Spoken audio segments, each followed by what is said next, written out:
Shalom Bapak Ibu yang saya kasihi di dalam Tuhan Yesus. Selamat berjumpa kembali di dalam acara kita Renungan Firman Tuhan. Sebelum kita membaca Alkitab yang akan kita renungkan bersama-sama, mari kita tunduk kepala, kita berdoa. Bapa Surgawi, Bapa yang penuh kasih dan kemurahan, Bapa yang kami kenal dalam nama Tuhan Yesus Kristus. Kami mengucap syukur karena Tuhan memberikan kami kesempatan lagi untuk bersama-sama membaca dan merenungkan firman Tuhan. Kami mohon Roh Kudus menerangi hati, pikiran, pendengaran kami, supaya firman-Mu yang akan kami baca, kami mengerti, dan kami jadikan sebagai tuntunan dalam hidup kami mengiring Engkau. Terima kasih Bapa, kami berdoa, kami sambut firman-Mu dalam nama Yesus, haleluya. Amin. Nah Bapak Ibu yang terkasih, kita akan membaca firman Tuhan hari ini dari 1 Petrus 5 ayat 1 sampai ayat yang ke-11 yang berbunyi demikian. Aku menasihatkan para penatua di antara kamu, aku sebagai teman penatua dan saksi penderitaan Kristus, yang juga akan mendapat bagian dalam kemuliaan yang akan dinyatakan kelak. Gembalakanlah kawanan domba Allah yang ada padamu, jangan dengan paksa tetapi dengan sukarela, sesuai dengan kehendak Allah, dan jangan karena mau mencari keuntungan, tetapi dengan pengabdian diri. Janganlah kamu berbuat seolah-olah kamu mau memerintah atas mereka yang dipercayakan kepadamu, tetapi hendaklah kamu menjadi teladan bagi kawanan domba itu. Maka kamu apabila Gembala Agung datang, kamu akan menerima mahkota kemuliaan yang tidak dapat layu. Demikian jugalah kamu, hai orang-orang muda, tunduklah kepada orang-orang yang tua, dan kamu semua rendahkanlah dirimu seorang terhadap yang lain, sebab Allah menentang orang yang congkak, tetapi mengasihani orang yang rendah hati. Karena itu rendahkanlah dirimu di bawah tangan Tuhan yang kuat, supaya kamu ditinggikannya pada waktunya. Serahkanlah kekhawatiranmu kepadanya, sebab ia memelihara kamu. Sadarlah dan berjaga-jagalah, lawanmu si iblis berjalan keliling sama seperti singa yang mengaum-aum dan mencari orang yang dapat ditelannya. Lawanlah dia dengan iman yang teguh, sebab kamu tahu bahwa semua saudaramu di seluruh dunia menanggung penderitaan yang sama. Dan Allah, sumber segala kasih karunia, yang telah memanggil kamu dalam Kristus kepada kemuliaannya yang kekal, akan melengkapi, meneguhkan, menguatkan, dan mengokohkan kamu sesudah kamu menderita seketika lamanya. Ialah yang mempunyai kuasa sampai selama-lamanya. Amin. Nah, ini adalah surat Petrus kepada rekan-rekan sejawat, pelayan-pelayan Tuhan yang diutus untuk menggembalakan atau melayani jemaat Tuhan yang tercerai-berai di antara bangsa-bangsa pada waktu itu. Dan kepada jemaat hamba-hamba Tuhan ini, Petrus memberikan satu penegasan, peringatan yang keras, yang tegas, maksudnya peringatan yang tegas, jelas. Di dalam ayat yang ke-8, sadarlah dan berjaga-jagalah, lawanmu si iblis berjalan keliling sama seperti singa yang mengaum-aum dan mencari orang yang dapat ditelannya. Nah, di sini Petrus menyadari dengan sesungguhnya dan dengan sejelas-jelasnya bahwa iblis itu walaupun sudah ditaklukkan oleh Yesus ketika Yesus mati di atas kayu salib, dalam arti semua rencana iblis untuk menggagalkan karya penyelamatan orang-orang berdosa itu sudah dihancurkan, tetapi itu tidak berarti bahwa iblis sudah dienyahkan dari bumi. iblis masih tetap eksis, dan kita tahu bahwa salah satu sifat dari iblis itu adalah tidak pernah jemu-jemu, tidak pernah kapok-kapok, tidak pernah kenal kata mau menyerah, mau terus berusaha, mau terus berjuang dengan segala kekuatan, dengan segala cara. Dan salah satu yang diincar oleh iblis itu adalah orang-orang yang percaya kepada Yesus dan orang-orang yang menjadi pelayan-pelayan Tuhan. Nah, karena itulah saudara, maka ini menjadi peringatan bagi saudara dan saya. Selama kita hidup di tengah-tengah dunia ini, dimanapun kita berada, kita senantiasa ada di dalam incaran iblis, sasaran tembak iblis, dan kita ada di dalam jangkauan karena kita ada di dalam wilayahnya. Ya, jadi kalau senjata-senjata dunia ini itu ada batasan jangkauannya, tetapi kalau iblis itu tidak ada satu titik di atas muka bumi ini yang tidak terjangkau oleh kehadirannya untuk menjatuhkan orang-orang yang percaya. Nah, untuk itu maka dari bacaan ini saya beri judul menutup rapat peluang iblis. Ya, orang-orang percaya menutup rapat peluang iblis. Ini hati-hati, jangan buka celah sedikit pun, karena begitu ada celah, iblis tidak akan pernah membuang-buang kesempatan itu, walaupun kesempatan itu sangat kecil. Karena memang pekerjaan iblis itu adalah mencoba, ya, adu nasib, untung-untungan. Kalau gagal ya memang kita sudah pecundang, kalau berhasil ya itu kemenangan bagi mereka. Nah, jadi iblis tidak akan pernah membuang-buang kesempatan, tidak akan pernah membuang-buang peluang, dan karena itu maka orang-orang Kristen harus mampu untuk menutup rapat peluang-peluang iblis itu. Nah, apa saja peluang-peluang yang dapat dipakai oleh iblis untuk menghancurkan orang-orang percaya dan pelayan-pelayannya, yaitu bicara tanpa dasar. Nah, ini saya mau soroti khusus dari posisi hamba-hamba Tuhan. Ya, saudara juga pada satu sisi adalah jemaat yang mendengarkan pelayanan hamba-hamba Tuhan, tetapi pada satu sisi saudara juga adalah hamba Tuhan karena bersaksi, bercerita kepada orang lain tentang firman Tuhan, tentang ayat-ayat Alkitab. Dan begitu Bapak Ibu bicara tidak sesuai dengan fakta yang ada di dalam Alkitab, maka itu berarti saudara sudah masuk di dalam perangkap iblis, ya. Makanya kita harus berbicara dengan dasar yang benar, dasar yang kuat. Nah, sama seperti Petrus katakan di dalam ayat 1. Aku menasihatkan para penatua di antara kamu, aku sebagai teman penatua, nah ini, dan saksi penderitaan Kristus.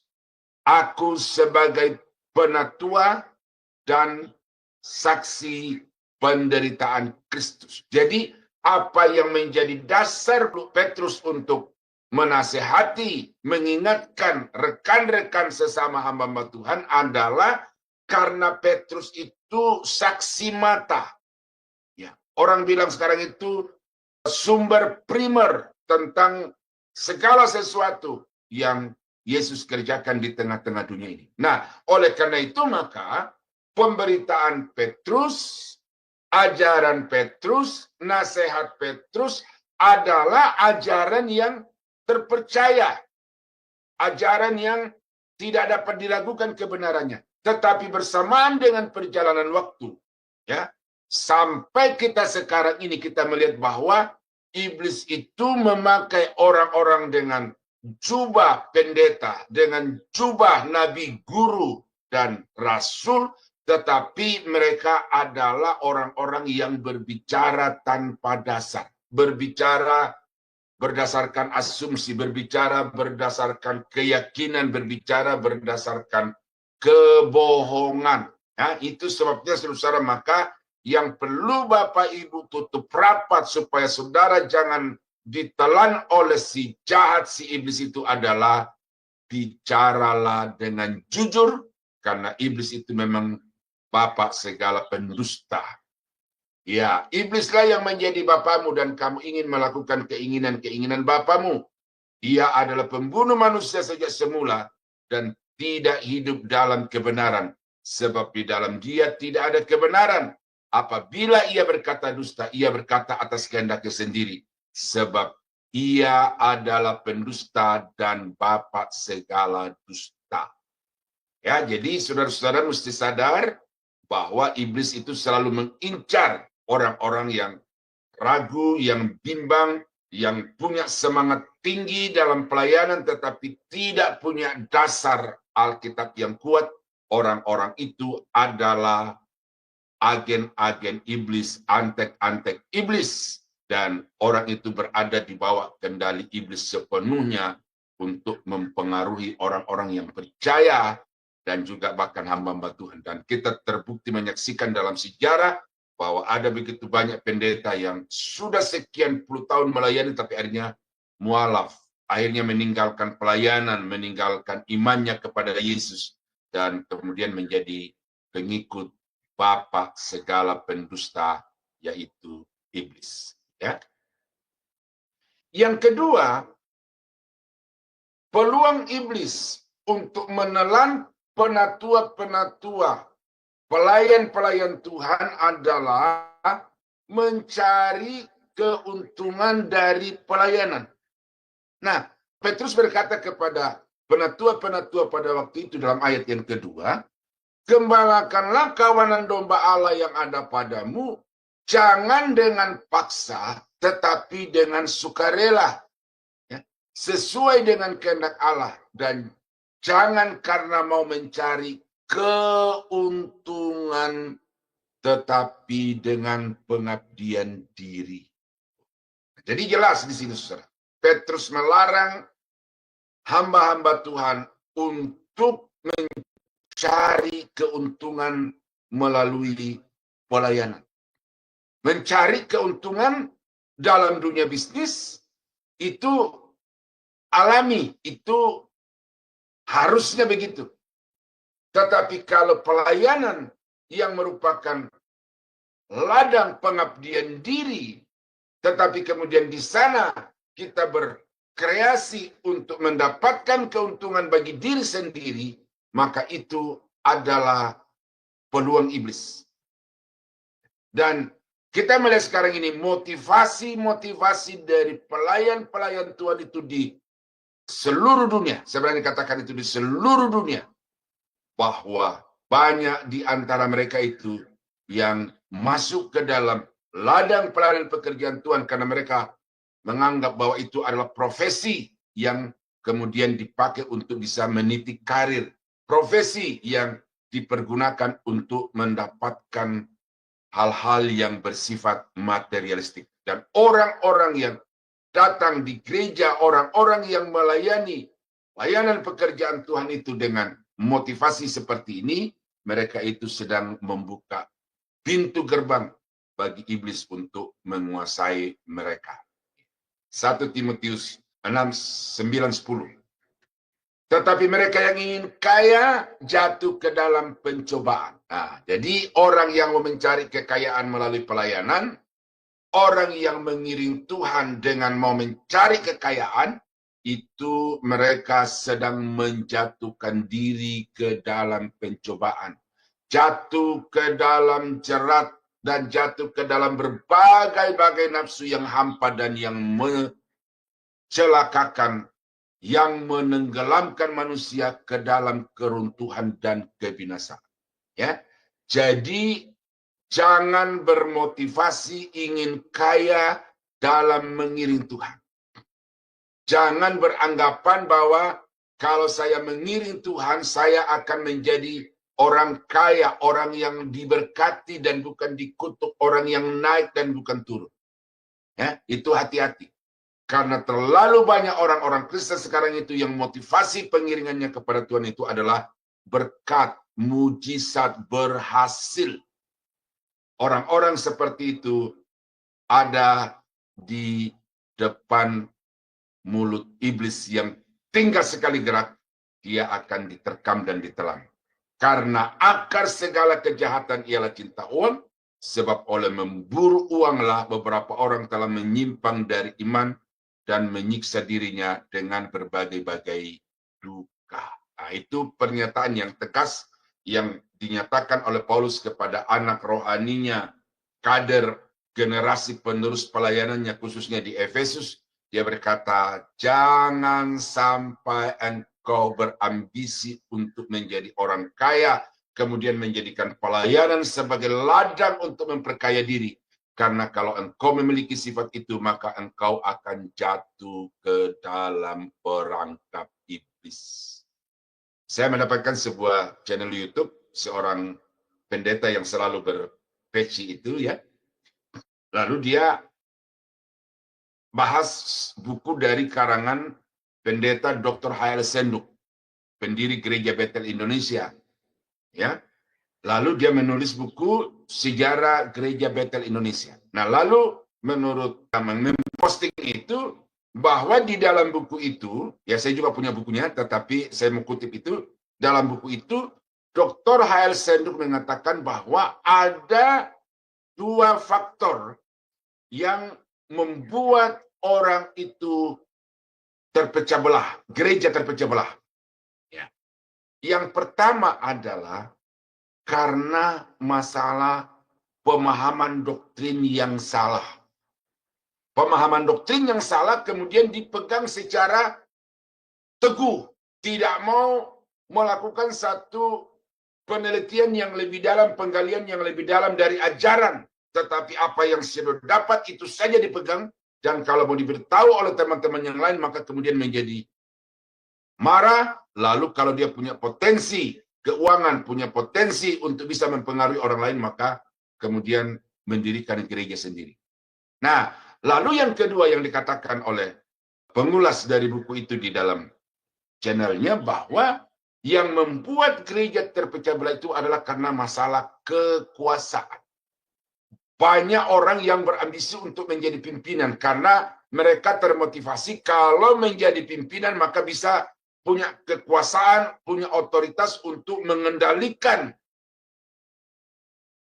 aliran dana yang ada di dalam organisasi itu. Nah, jadi pendeta H.L. Senduk mengatakan bahwa satu hal yang membuat gereja terpecah belah itu adalah karena ambisi kedudukan dan ambisi untuk menguasai, mengelola keuangan atau aset organisasi. Nah, itu sebabnya maka Paulus berkata kepada Timotius, jangan sampai engkau menginginkan kekayaan itu, karena akar segala kejahatan adalah cinta uang. Maka kepada penatua-penatua di seluruh dunia yang melayani pada waktu itu di gereja-gereja Tuhan, Petrus berkata, layani Tuhan dengan pengabdian diri. Jangan karena mau berkuasa memerintah atas orang-orang yang dipercayakan Tuhan untuk kamu layani. Nah, itu yang kedua, ya.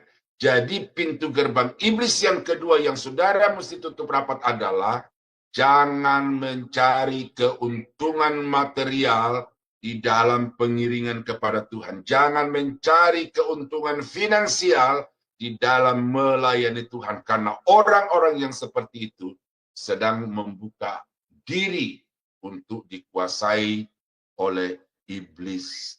Dan yang ketiga adalah ambisi kekuasaan. Ya, janganlah kamu berbuat seolah-olah kamu mau memerintah atas mereka yang dipercayakan kepadamu, tetapi hendaklah kamu menjadi teladan bagi kawanan domba itu. Ya, janganlah kamu mau memerintah, berkuasa, berdaulat atas domba-domba yang dipercayakan Tuhan kepadamu, tetapi jadilah teladan. Nah, ini saudara, bahwa iblis itu memang punya akses yang lebar, yang luas, terbuka bagi gereja. Oleh karena di dalam gereja ada orang-orang yang ambisi, yang sangat-sangat haus akan kehormatan, penghormatan, kedudukan. Dan karena itu mereka menempuh segala cara untuk duduk di atas kedudukan yang mereka harapkan itu. Nah, hari ini di Indonesia terjadi pemilihan serentak untuk pemerintah daerah di seluruh Indonesia. Ya. Nah, lalu apa yang sudah di-upload oleh banyak itu adalah jok-jok, lelucon-lelucon tentang serangan fajar. Bahwa ini hari merupakan waktu di mana tim sukses itu akan melakukan serangan fajar. Memberi uang kepada warga supaya warga memilih dia. Nah, saya walaupun tidak setuju dengan itu. Tetapi kalau itu dilakukan oleh politisi-politisi, maka dapat dikatakan itu wajar, ya, tanda petik ya, wajar. Karena memang mereka adalah orang-orang yang tidak kenal Tuhan. Tetapi kalau di dalam pemilihan ketua jenjang kepemimpinan gereja, katakanlah ketua sinode, ketua daerah, pimpinan pusat, pimpinan daerah, pimpinan wilayah.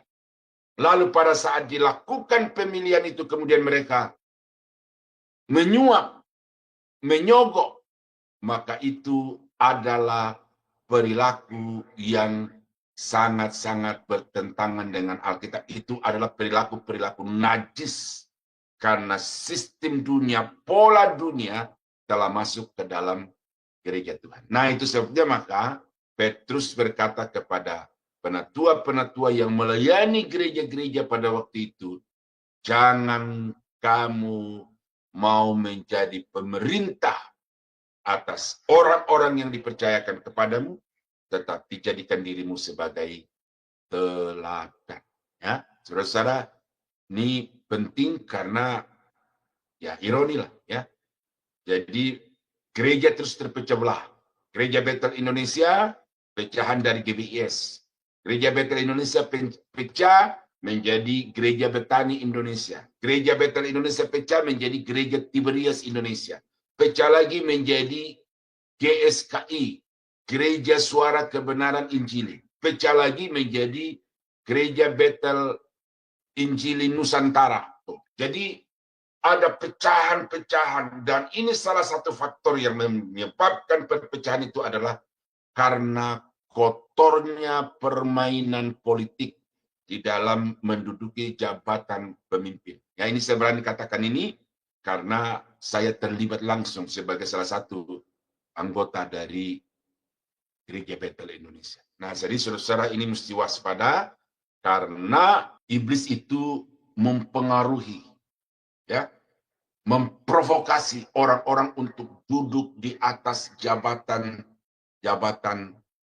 tertentu. Dan ini saudara mesti tutup rapat supaya jangan sampai menjadi orang-orang yang gampang untuk ditelannya.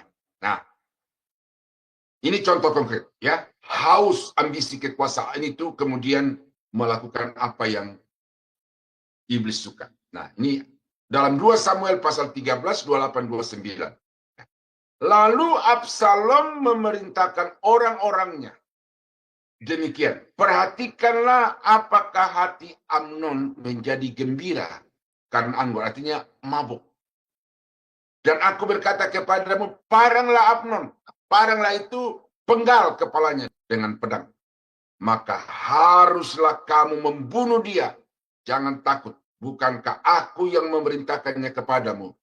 Kuatkanlah hatimu dan tunjukkanlah dirimu sebagai orang yang gagah perkasa. Ya, jadi Absalom ini memotivasi prajurit-prajuritnya untuk membunuh anak-anak raja yang lain, anak-anak Daud yang lainnya. Jadi membunuh saudara-saudaranya sendiri. Ini Absalom.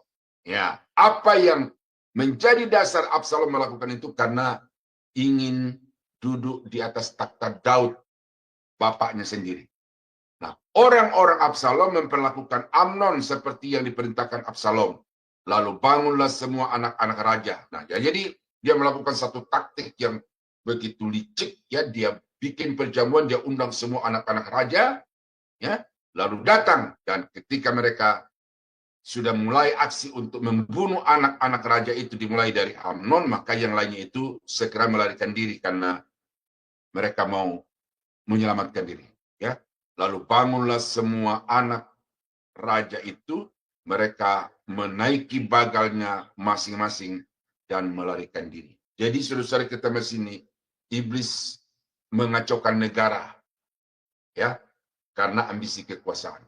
Iblis menghancurkan keluarga karena ambisi kekuasaan. Ini hati-hati. Jadi iblis itu menyasar pemimpin-pemimpin yang ambisi, kemudian dipengaruhi untuk melakukan kejahatan karena mau untuk duduk di atas takhta berdasarkan hawa nafsu di dalam diri orang itu. Nah, jadi saudara kekasih di dalam Tuhan, ini penting untuk saudara ingat agar jangan sampai saudara membuka peluang ini, yaitu ambisi kekuasaan. Ini contoh lain di dalam Alkitab. Nah, Kejadian pasal 3 ayat 4-6. Ini Hawa. Nah, tetapi ular itu berkata kepada perempuan itu, sekali-kali kamu tidak akan mati. Karena di atasnya itu Hawa berkata kepada iblis, ya kami tidak boleh memakannya karena diperintahkan Tuhan. Kalau kami makan buah ini, kami akan mati. Nah, lalu iblis dengan segala kebohongan, kedustaannya, dia mengajari Hawa dengan asumsi, dengan pikiran sendiri, ya, kamu tidak akan mati. Tetapi Allah mengetahui bahwa pada waktu kamu memakannya, matamu akan terbuka, dan kamu akan menjadi seperti Allah. Nah, lihat saudara ya. Jadi iblis dengan godaannya kepada Hawa mau mengangkat Hawa itu setara dengan Allah, menggoda Hawa supaya dia dapat meningkat itu setara dengan Allah. Ya, tahu tentang yang baik dan yang jahat. Perempuan itu melihat bahwa pohon itu baik untuk dimakan dan sedap kelihatannya. Lagi pula pohon itu menarik hati karena memberi pengertian. Lalu ia mengambil dari buahnya dan dimakannya dan diberikannya juga kepada suaminya yang bersama-sama dengan dia, dan suaminya pun memakannya. Jadi keinginan untuk meningkat di dalam kedudukan status itu juga adalah pintu peluang kesempatan yang besar bagi iblis untuk masuk. Dan karena itu maka buanglah jauh-jauh keinginan untuk berkuasa. Ya, kalau saudara ingin berkuasa, maka ikutilah apa yang dilakukan oleh Yesus. Dikatakan bahwa dalam keadaannya sebagai manusia, ia telah merendahkan diri sama seperti seorang hamba, bahkan sampai mati di atas kayu salib. Lalu ayat yang ke-9 dari Filipi 2 itu dikatakan, itulah sebabnya Allah mengaruniakan kepadanya nama di atas segala nama, sehingga semua lutut bertelut, semua lidah mengaku Yesus adalah Tuhan. Artinya bahwa Yesus itu merendahkan diri, merendahkan hati di hadapan Tuhan. Lalu kemudian Tuhan sendiri yang akan mengangkat, memposisikan dia pada posisi tertinggi.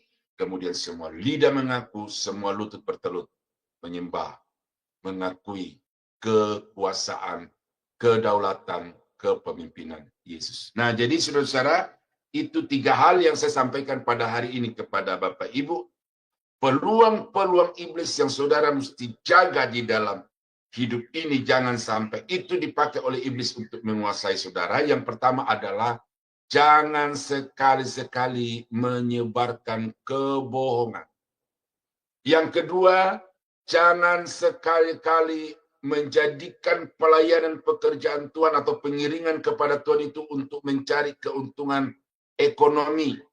Dan yang ketiga adalah jangan memiliki ambisi untuk kekuasaan tertentu, level tertentu, tetapi rendahkanlah dirimu di hadapan Tuhan, maka Tuhan akan mengangkat dan meninggikan saudara. Nah, kiranya renungan firman Tuhan pada pagi hari ini dapat menjadi pencerahan bagi Bapak Ibu, dapat menjadi penuntun bagi Bapak Ibu, dapat menjadi kekuatan untuk terus mengiring Tuhan apapun tantangan yang datang menerpa kehidupan saudara sekalian. Tuhan Yesus memberkati.